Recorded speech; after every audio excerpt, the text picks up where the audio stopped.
Hello everyone, welcome back to the channel. Today, we are going to talk about a situation that is unfolding quietly for some, but painfully loud for millions living through it. Iran is facing a collapse that many outside the country still do not fully understand. This is not just a political crisis or an economic slowdown. It is a deep, multi-layered breakdown affecting daily life, survival, and the future of an entire society. Across Iran, protests are erupting in cities large and small. These protests are not driven by a single issue. They are the result of years of pressure finally reaching a breaking point. People are angry, exhausted, and increasingly desperate. What makes this moment different is how widespread and persistent the unrest has become. At the same time, Iran is suffering from severe shortages of basic necessities. Water is running out in major cities and rural areas alike. Electricity cuts have become routine, disrupting homes, hospitals, businesses, and schools. These are not temporary inconveniences. For many Iranians, they are daily realities shaping every decision they make. To understand how bad the situation really is, we need to look beyond headlines and official statements. The collapse is not sudden. It has been building for years through mismanagement, sanctions, environmental neglect, and political isolation. What we are seeing now is the result of long-term structural failure. Let's start with the protests. In many Iranian cities, demonstrations have become almost constant. Workers, teachers, pensioners, students, and ordinary citizens are all taking to the streets. Some protest over unpaid wages. Others protest water shortages, power cuts, or rising food prices. Many protest the system itself. What is striking is the diversity of voices involved. This is no longer limited to one social group or one region. From Tehran to Khuzestan, from Isfahan to Sistan and Balochistan, anger is boiling over. Each protest may begin with a local grievance, but together they form a national cry of frustration. Security forces continue to respond with arrests, crackdowns, and intimidation. Internet shutdowns are frequently used to limit the spread of information. Yet despite these measures, protests keep resurfacing. This shows how deep the dissatisfaction runs. Fear is no longer enough to keep people silent. Economic collapse plays a major role in this unrest. Iran's currency has lost much of its value, making imported goods extremely expensive. Inflation has crushed purchasing power. For many families, basic food items are becoming luxuries.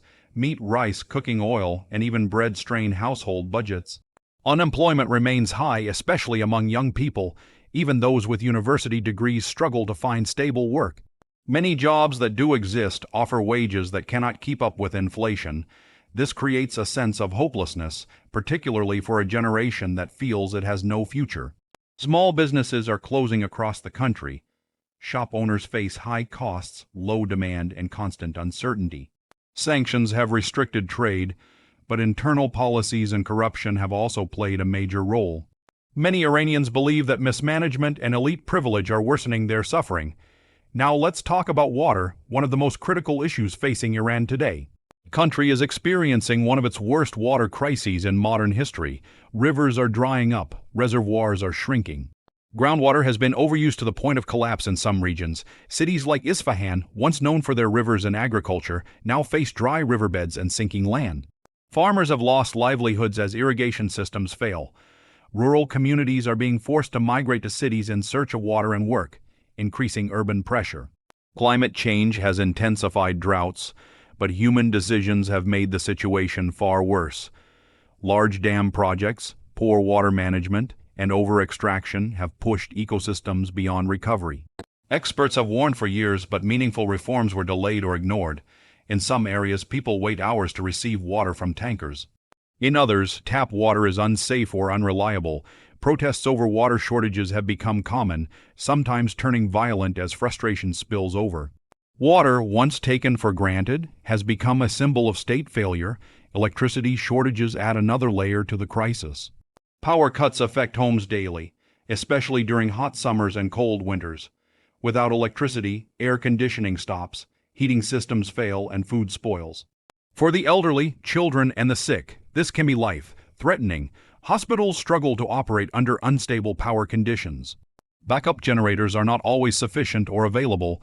Businesses lose productivity. Factories shut down temporarily, laying off workers. The economy suffers further as energy instability spreads. Iran has vast energy resources, yet ordinary people experience blackouts regularly. This contradiction fuels anger. Many ask how a country rich in oil and gas can fail to provide basic electricity to its citizens. The answer lies in aging infrastructure, sanctions, mismanagement, and lack of investment. The psychological toll of this collapse is immense. Living under constant stress changes how people think and behave. Anxiety, depression, and despair are becoming more common. Families argue over money, parents worry about their children's futures, young people feel trapped. Migration has become a major aspiration. Many Iranians dream of leaving the country, not because they hate their homeland, but because they see no path forward. Brain drain continues as professionals, doctors, engineers, and students seek stability elsewhere. For those who cannot leave, survival becomes the focus. Long-term planning feels pointless.